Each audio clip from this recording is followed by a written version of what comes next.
I call to order this regular meeting of the Board of Public Works this Tuesday, February 25th of 2025.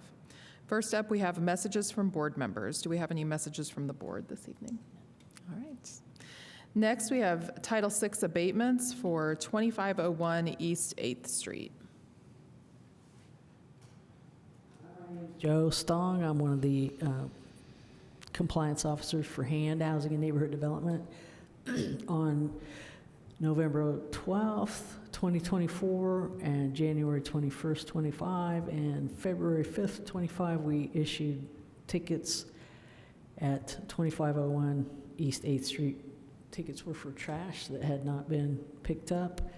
The violation has not been corrected, and the corrective period has lapsed, and we are requesting approval to enter the property to abate the violation, and we're requesting a continuous abatement, which would go through November 12th, 2025.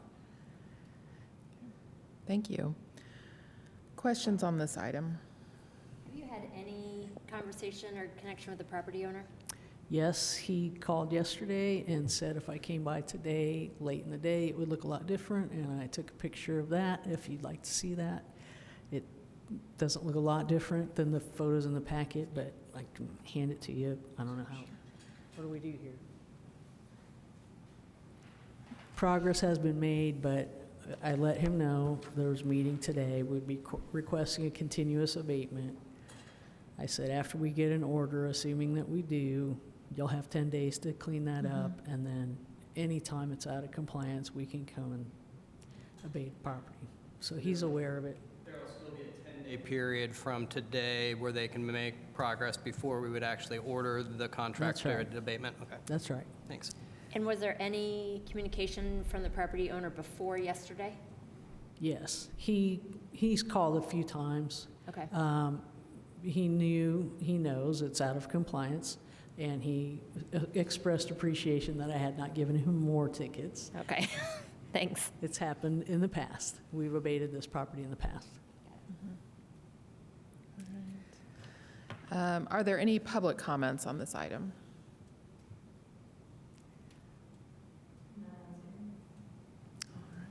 Seeing none, is there a motion? I move that we approve the abatement at 2501 East 8th Street. All right, I second. I will call the roll. Corone? Aye. Cox-Deckard, aye. Motion passes. Thank you. Thank you.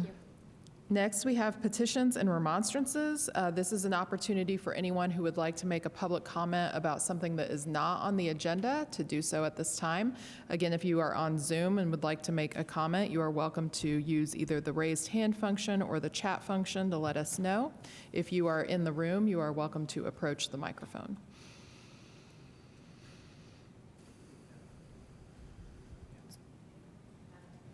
Not on Zoom. Okay, seeing none. Next, we have the consent agenda. Under the consent agenda, we have minutes for January 14th of 2025, minutes for January 28th of 2025, the BDUAC appointments for 2025, Resolution 2025-003, surplus items for ITS, Resolution 2025-009, surplus items for BPD, approve supplement number 1 with HWC for construction inspection contract for First Street reconstruction project. Approve supplement number 2 with Crossroads Engineers for construction inspection contract for Beeline extension project. And approval of payroll. Do we have any items that need to be removed from the consent agenda this evening? Okay. Do we have any public comments on anything within the consent agenda? All right, seeing none, is there a motion on the consent agenda? I move that we approve the consent agenda for tonight's meeting of February 25th, 2025. And I second. I will call the roll. Corone? Aye. Cox-Deckard, aye. Motion passes. Next, we have new business. First under new business is approved construction fencing and right-of-way for Hub 2 construction for Wells and Wells.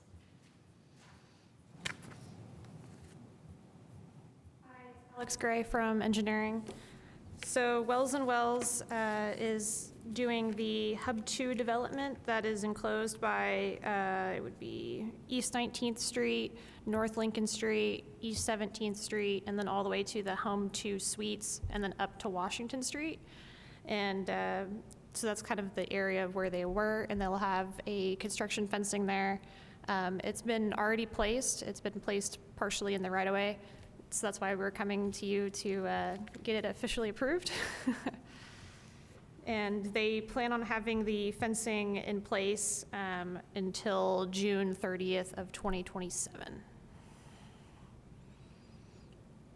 Thank you. Questions on this item? Alex, do we have, where the fencing is and such, do we have all, are there pedestrian walkways that are being blocked in such ways that it would not meet maintenance of traffic plans at all, or is it all? It's a little odd in some places because there is sidewalk that is enclosed, but they're just singular sections of sidewalk. Okay. Yeah. Like in sort of, like just in front of like random houses. Now I'm envisioning exactly where, like along 19th Street between, say, northbound Walnut and all the way over to the stadium. That neighborhood did not have any traditional sidewalks when it was originally platted and put into the grid. It actually doesn't have some of the streets that don't actually even go through as a grid through there. And so as they've been redeveloped, they've been required to put in sidewalk segments, but there's a lot of sections where they're not contiguous across all of the properties up in there. So you're referring to some of those that are probably... Okay. Like Lincoln Street. Lincoln Street has a couple houses that just don't have sidewalk. And then there's like a random one that does. And So the other they're- side of the street's probably not going to have contiguous sidewalks on the entire fencing I area don't that's fenced think there. so. Yeah. So this is just a traditional area that doesn't have traditional sidewalks. As part of the development, they are installing new sidewalks though. So the areas that are within the fencing, are those all properties that are actively being redeveloped by this project? That's So there's correct. not someone living in a home No. where there's a sidewalk that is enclosed by the No. fencing? None of the properties that are enclosed have like any tenants in them. More about, this neighborhood has a lot of students walking in the roadway, generally. So I was trying to understand when I was looking at the map exactly where, and it's just probably that section along 19th mostly. 17th has sidewalks the whole way. Yeah, and then on 17th, that's actually a good point. The multi-use path is completely open. Okay. So the fencing is behind that, which is on the actual property of the buildings. The main parts that were in the right-of-way for us are Lincoln and Washington, and then a little bit of 19th. So in the places where there is contiguous sidewalk, are there obstructions? No. Okay, That's what I was, thank you. You asked your question better than I did. that makes sense. In the staff report, it mentions vision concerns at intersections that were being addressed. We talked about this at the work session yesterday. Can you just recap that for the benefit of our meeting tonight, please? Yeah, I can do that. So the vision concerns are in relation to line of sight when you're in the vehicle and you're turning into, like in this case, it would be Washington onto East 19th Street. So where it was is that you were coming from, it would be Washington, and you're going to turn right onto East 19th Street. The fence was making kind of like a 90-degree angle to where you couldn't see if there was a car coming down. So what we had them do was move kind of the woven fencing material back. That way you can see through the fencing, and they're going to adjust that more permanently. Okay, thank you. And I know that this fencing was up before they could get a right-of-way permit. Are the developers and construction firm aware now of the scenarios by which they need to apply to the city? Yes.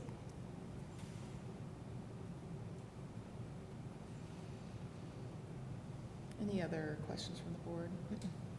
Any public comments on this item? No, not on Zoom. All right. Yep. Well, Jesse you could just- Graber. okay, Yeah, thanks. I'm with Wells and Wells Construction and Core Development, the developer for the project. So, first of all, I just wanted to apologize. We're currently on the 2038 North Walnut. Did not remember getting a fence permit there, so it did not cross our minds that we needed one. The construction fencing is within the zoning approved limits of work for the project. So the reason we placed the fence where we did is because we've got so much utility relocate and infrastructure that needs to be installed for the city. So we're trying to place the fence so that it can stay up for the longest amount of time and protect the public from ongoing work with trenches, new curbs, new sidewalks, reroute of storm, reroute of sewer, reroute of water, basically everything. So we would be more than happy to put up some mirrors at the intersections as well if there was a recommendation by transportation for that. The screening is a insurance requirement by builder's risk. So we would like to come up with a way, once demolition is done next month, to maybe reroute that corner that's of concern and then get the screening back up and then maybe put some mirrors up. We did, at the request of the city, install some new no parking signs along the fencing. But yes, your consideration in the matter would be highly appreciated. So. Thank you. Thank you very much. Any other public comments on this item? All right, seeing none, is there a motion? I move that we approve the construction fencing in the right-of-way for Hub 2 construction for Wells and Wells. And I second. I will call the roll. Corone? Aye. Cox-Deckard, aye. Motion passes. Next, we have approve alley and lane closures at Buskirk Chumley for roof repairs. Hi, Kyle Ball, Engineering. So Parks has a request in for alley and lane closure for the Buskirk Chumley Theater roof repairs. This request is looking at the time span of March 1st to March 31st to get ahead of the Kirkwood dining closures. The alleyway closure itself would encompass only the property lines behind Buskirk Chumley with all the appropriate MOT there. The lane closure would only be at the beginning and the end of the project for material unloading and reloading. And then that would be in the eastern lane of Walnut. So a period of like 4 hours apiece for each of those at the beginning and end of the project.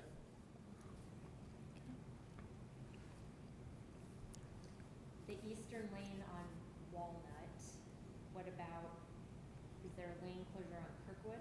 There is not. No.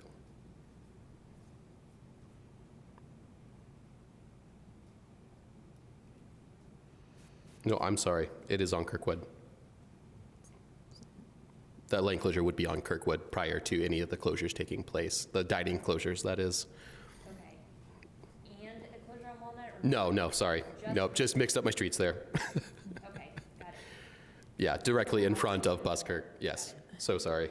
Nope. Long week already for a Tuesday, Yes. Thank you. of course. And we don't have a maintenance of traffic schematic specifically for that area. Is our flaggers? Yes, it would be a standard flagging closure. Apologies if that didn't get included in the Yeah, packet. I but- have just the, the standard, I guess, figure of the flagging. Yes, typical application, yeah. Which is terrible wording. Yes, so that would be the plan for the lane closure. For alleyway closures, there's not usually a typical application that we see. That closure, because there's not enough room for signage to be placed ahead of the closure, because it would close off more of the alleyway and serve less purpose than it would help.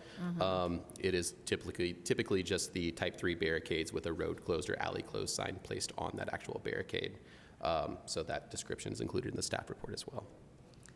And we talked yesterday during the work session that and you reiterated it in your staff report, that the footprint of the alley closure is just behind the building of the Buskirk-Chumley, which will allow for any sort of delivery traffic. Sure. Thank you. We will take a recess.